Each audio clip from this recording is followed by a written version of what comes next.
नमस्कार दोस्तों, मैं हूं संजीव चौहान और इस वक्त आप जुड़े हैं TV9 डिजिटल चैनल के पसंदीदा कार्यक्रम पॉडकास्ट में मेरे साथ। जंग की कथित आशंकाओं की जद्दोजहद से जूझ रहे रूस और यूक्रेन आमने सामने खड़े हैं, अपने अपने लाव लश्कर के साथ। दूर से या फिर पीछे से ही सही, चीन रूस के साथ खड़ा नजर आ रहा है, बेवजह या फिर कहूं यूं ही खैरात में नहीं।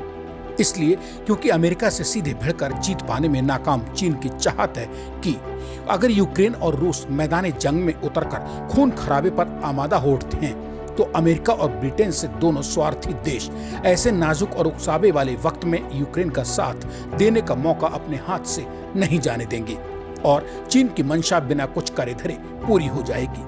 मतलब रूस और यूक्रेन को लेकर छिड़ी अघोषित लड़ाई में चीन के दुश्मन देश अमेरिका के जबरदस्ती अपने सामने आ खड़े होने पर रूस अमेरिका को खुद ही उसकी औकात बता देगा। मतलब चीन को कुछ करना भी नहीं होगा और उसके दुश्मन देश अमेरिका से चीन अपना हिसाब भी बराबर कर लेगा। मगर ऐसा होगा नहीं, क्योंकि रूस उतना कम दिमाग देश भी नहीं है। अपने स्वार्थ में अंधा हुआ चीन जितना कम दिमाग रूस को समझने की गलती जानबूझकर कर रहा है। ये तो रही बात हाल फिलहाल रूस और यूक्रेन के आमने सामने आने के बाद चीन की ओछी मानसिकता की। अब बात करते हैं कि गैस की गड़बड़ में आमने सामने तो रूस और यूक्रेन आ डटे हैं, तो फिर यूक्रेन और रूस से दो देशों की लड़ाई में भला तीसरे यानी अमेरिका और चौथे ब्रिटेन का क्या काम? यहाँ ये सवाल उतना महत्वपूर्ण नहीं है कि क्या गैस के गदर में रूस और यूक्रेन आपस में खूनी जंग कर बैठेंगे या कब कर बैठेंगे। 100% का सवाल तो यह है कि आखिर रूस और यूक्रेन के बीच हुई गैस की गड़बड़ में अमेरिका के पेट में गुड़गुड़ आखिर क्यों होने लगी। आइए आज हम लोग इसी पर बेबाक बात करते हैं, बिना इस सवाल में उलझे कि यूक्रेन और रूस के बीच जंग कब शुरू होगी। एक संतुलित इंसानी सोच से इस ज्वलंत सवाल का जवाब भविष्य यानी आने वाले समय पर छोड़ दीजिए।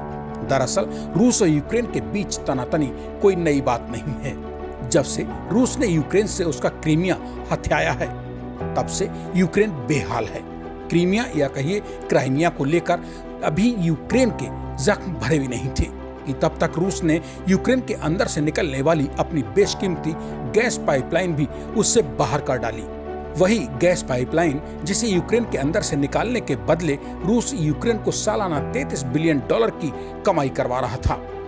यूक्रेन सहित कई देशों को सालाना कमाई के नजरिए से सोने का अंडा देने वाली मुर्गी साबित होने वाली इस बेशकीमती और कमाऊ गैस पाइपलाइन को रूस द्वारा यूक्रेन सहित कई अन्य देशों की सीमाओं से बाहर कर लिया जाना बेहद अखरने वाला साबित हुआ, विशेषकर यूक्रेन को, क्योंकि अपने देश की सीमा के अंदर से जाने वाली इस रूसी गैस पाइपलाइन की बदौलत यूक्रेन को आने वाले 2 साल तक रूस से $7 अरब सालाना की अभी इनकम होनी बाकी थी।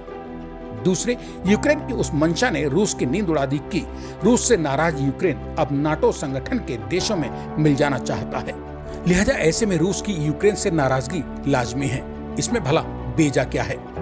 रूस को आशंका है कि अगर यूक्रेन नाटो देश के संगठन में जा मिला तो अमेरिका और ब्रिटेन नाटो के बाकी देशों के साथ मिलकर ना मालूम कब उसे यानी रूस को चारों ओर से घेरकर उसके ऊपर हमला बोल दें।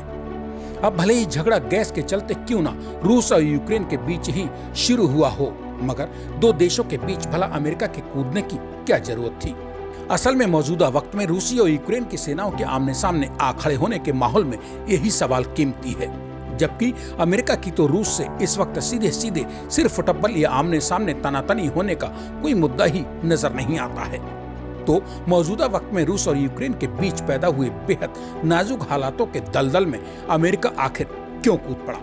क्यों अमेरिकी राष्ट्रपति बार बार यूक्रेन के राष्ट्रपति को आगाह कर रहे हैं या कहिए कि गाहे बगाहे उकसा रहे हैं कि फरवरी के महीने में जब यूक्रेन और रूसी सीमा पर बर्फ पिघलने लगेगी तभी रूसी सेना की तोपें यूक्रेन के ऊपर अपना गोला बारूद झोंकना शुरू कर देंगी।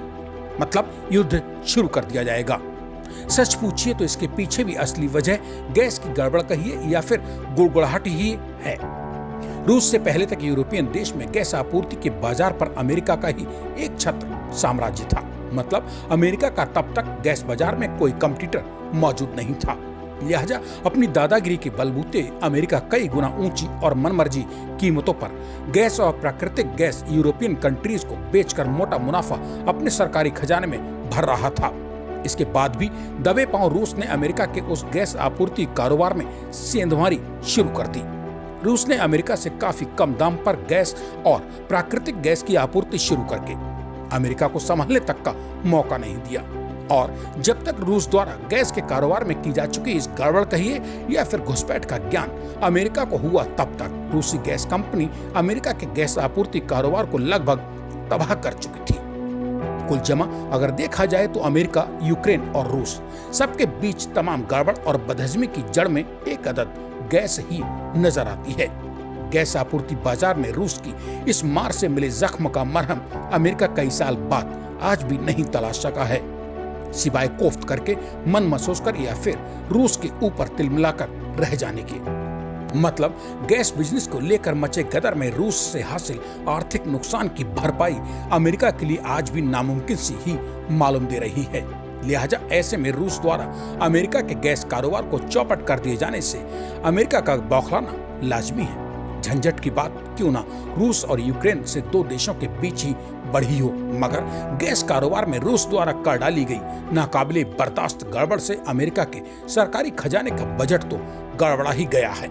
ऐसे में बौखलाए अमेरिकी हुक्मरानों के पेट से गुस्से की गुड़गुड़ाहट की आवाजें सुनाई देना लाजमी है। लिहाजा यही वो असली वजह है जिसके चलते इन दिनों आमने सामने खड़े रूस और यूक्रेन को अमेरिका बार बार उकसाने की हरकतें करने से बाज नहीं आ रहा है, क्योंकि अमेरिका जानता है कि वो रूस के सामने सीधे खुद अड़कर और भी बुरे हाल में पहुंच जाएगा। लिहाजा रूस और यूक्रेन के बीच पैदा हुए क्यों ना इस नाजुक वक्त में ही वो यानी अमेरिका अपना स्वार्थ सिद्ध कर ले। हालांकि रूस और यूक्रेन बखूबी जानते समझते हैं कि आइंदा अपने हित में उन्हें खुद के कदम किस दिशा में बढ़ाने हैं, मगर गैस की गड़बड़ में रूस से खार खाए बैठे अमेरिका को ये बात कौन और क्यों समझाए। तो दोस्तों, पॉडकास्ट की इस कड़ी में पेश गैस की गुड़गुड़ाहट के चलते अमेरिका के पेट में शुरू हुई गड़बड़ और उसके दिमाग से निकलने वाली गुस्से की चिंगारियों की बानगी बयान करती है बेबाक कहानी आपको कैसी लगी। TV9 डिजिटल चैनल को सब्सक्राइब करके कमेंट बॉक्स में बताना ना भूलें। इसी के साथ मुझे यानी अपने दोस्त संजीव चौहान को दीजिए इजाजत। ऐसे ही किसी और किस्से की बेबाक बानगी के साथ मेरे लौटकर आने का कीजिए इंतजार। तब तक के लिए नमस्कार।